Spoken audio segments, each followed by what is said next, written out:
Okay, welcome back. We're going to go over access again and to continue this discussion. As I said, because it's unique to the logical soul, there's a lot of subtleties about access that I want to make sure that you get. Otherwise, it's going to be an issue that will keep you stuck. In other words, you're not going to be able to get past without this piece. So a lot of things you can get beyond without access, but with access, you'll be able to move through most things that you come across. So that's the reason for this. I put a few scenarios up here on the board, and you can sort of see. Remember the two questions that I talked about? Access is available, and I allow, say, April or Renee access to change this program. If the first one is yes and the second one is yes, then this is what you do. You feel the sensation in the body.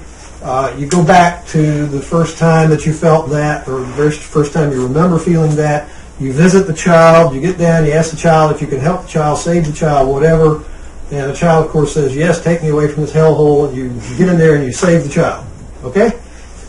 Fairly simple, fairly straightforward.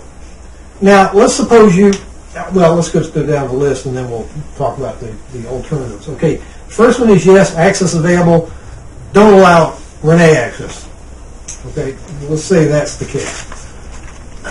What you do is you need a guide. You need to find out who has access. I call this the archetypal guide, or just simply the guide. You find out who that child trusts more than anyone else in the whole universe. That becomes the archetypal guide. And then once the archetypal guide, if that's the real one, you always test.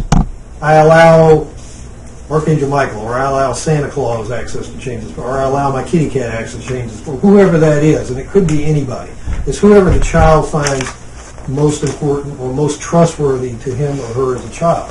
And then say I allow grandma access to change this program. Fine. Ask the child. Just allow grandma, open up the window, open up the door, and you go back to the first time that child remembers feeling this. Grandma's leading the way, and grandma's taking you back there, and you use grandma in every step of the way from here on out through the resolution process and so forth. Okay? Everybody with me so far? Mm-hmm. Let's just say you're testing, say grandma has access. No, everybody, and then you test everybody. Then what you're doing is you're finding out that access is available, but I allow Renee access. No. Well, who has access? And then you find out nobody has access. Well, then you're going into the no. Okay, then you just go to the next phase where you're basically checking, first of all, to see if it's not your stuff or if it's somebody else's stuff that you're carrying. So, you go back to like the interview process again? No. This No, you're just testing. This is my stuff. Mm-hmm. That's what you're testing. This is my stuff. Simple, yeah. This is my stuff. Yes or no? Okay. If it's my stuff, then you still have an access problem, but you also may have an ancestral situation. With ancestors, I find that you could take that on as your stuff and be your stuff, or not. And you can get a positive answer to it being your stuff and your ancestor stuff. Right. What I found with ancestral stuff is that you can get any kind of reading about that, but generally speaking, you're not getting access one way or the other.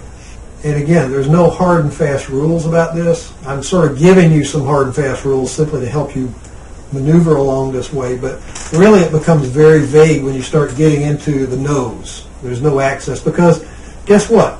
Access means you're changing this person's life. You're taking them through a transformation which they've never been through before. This is brand new for them. They're not going to be able to understand intellectually what's happening. Okay, and neither are you, by the way. That's not the nature of the process. Yes, Solomon. It might be helpful from a tactile standpoint that when it happens probably to everyone in a session, when I sit on this chair and I'm going through a process, I feel dizzy, like I do not really know what's going to happen. Mm-hmm, mm-hmm. It's a physical sensation. My mind really doesn't understand. The moment I sit down and I go through the process, my conscious mind does not understand. Mm-hmm. Right. And that's going to be the case. If a person does not have access or they don't allow the conscious mind access, whatever happens, if you get access, and assuming you do, and I'm not saying you're going to get access automatically. Sometimes you don't. Sometimes access is available. They don't allow you access. They don't allow the child access. They don't allow, child. They don't allow the adult access. They don't allow ancestors access. They don't allow anybody access because they don't trust anybody. That's the time you step back and you say, okay, apparently this is not the time to do a session. How do you feel? This is where you need to go back to the interview and say, did you really want to do a session or did I just talk you into it? Or did someone pay for you to come here? Right. Or did someone pay for you to come to this session and you didn't pay for yourself? I've had that happen. It happened in North Carolina where I went and there was this group of people and they say, well, so-and-so really needs this guy John, I'm just making up a name, this guy John really needs a session. John was a contractor and they paid for him to come in since he's taking care of this child and it's not his and blah, blah, blah, blah, blah. Long story. Anyway, long story short, John comes in, has a session. Session went okay. All I did with John was take him through a forgiveness process because he was an angry young man and he didn't pay for the session. They just paid for him to come in. He didn't even know why he was there. Okay? It was like, but I knew he was angry. I knew that. And what I did was I said, okay, John, sit down there and go through a forgiveness process. Just slam, bam these people and stab them and do all this stuff. He enjoyed that part. So If he's angry person, I guess so. So at the very least, you can take somebody through a forgiveness process if you're at a loss. Okay. There's two other things I'm going to get into after we get into the process of access and resolution and that whole thing. And the side note is that you have either forgiveness or amends going on. If somebody doesn't have access or you find out there is really nothing you can do during that session, generally speaking, there's either some extreme guilt which needs amends. In other words, they need to make amends for something they did that they can't forgive themselves for. Or they need to go through a forgiveness process where they need to forgive somebody on a very deep level who they're carrying resentments for. According to the Huna cosmology, there's only one sin, and that's to harm another.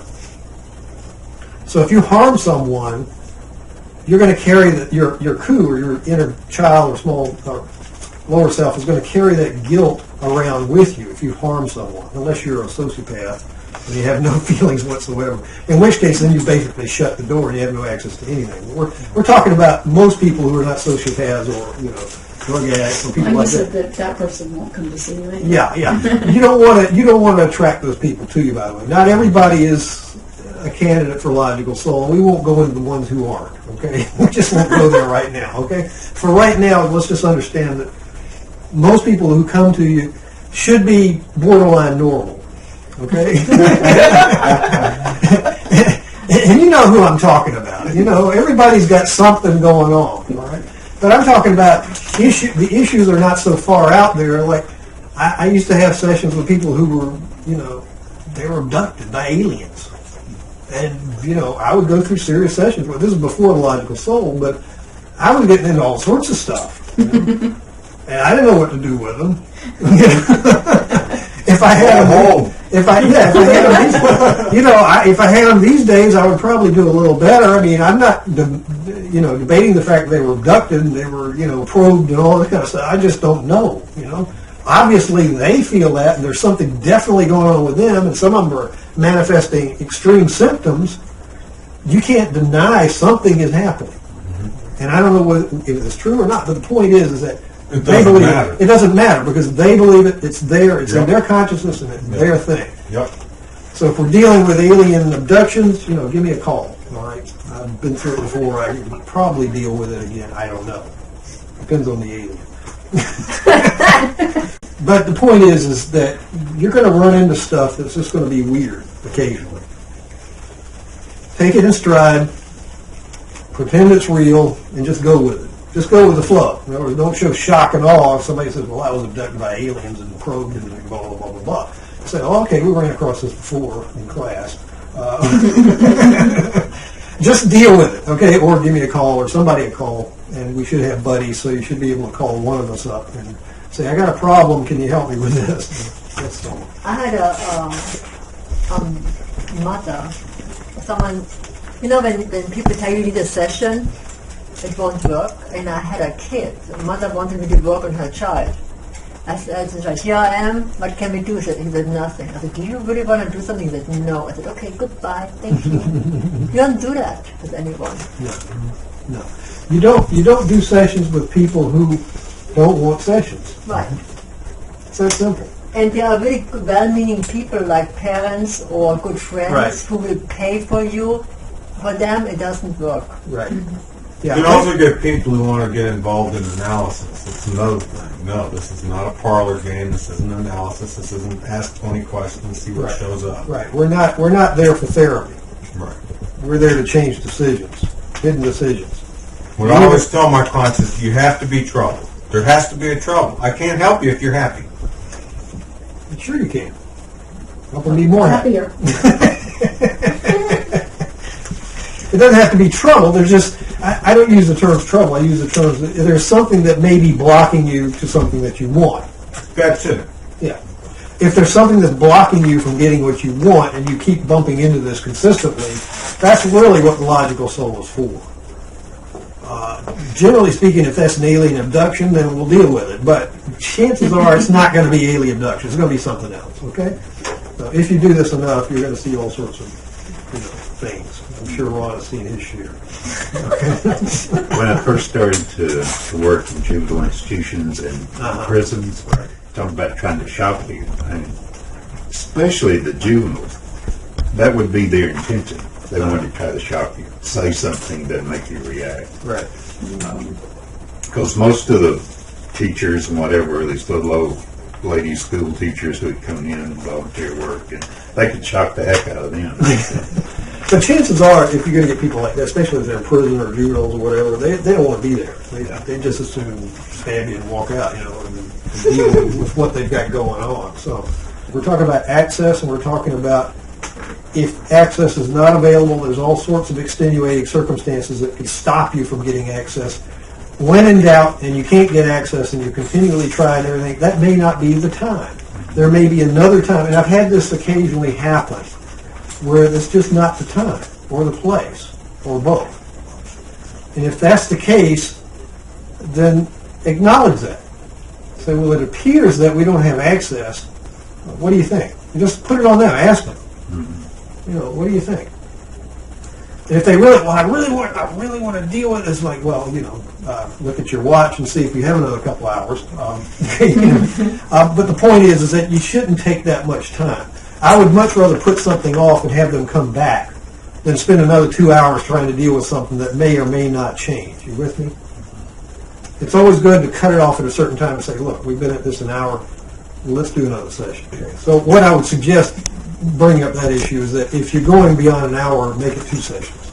Just say we've gone an hour, let's set up another time where we can get together and deal with it. If you do determine that it's other people's stuff that they carry, Right. I know there's some pretty short clearing meditations and things you can do. Should you do that or just put it off? Or No, if it's other people's stuff, you just let it go. okay, is there a process for that? Yeah, and I'll show it to you The right body work now. process. All right, everybody ready right now?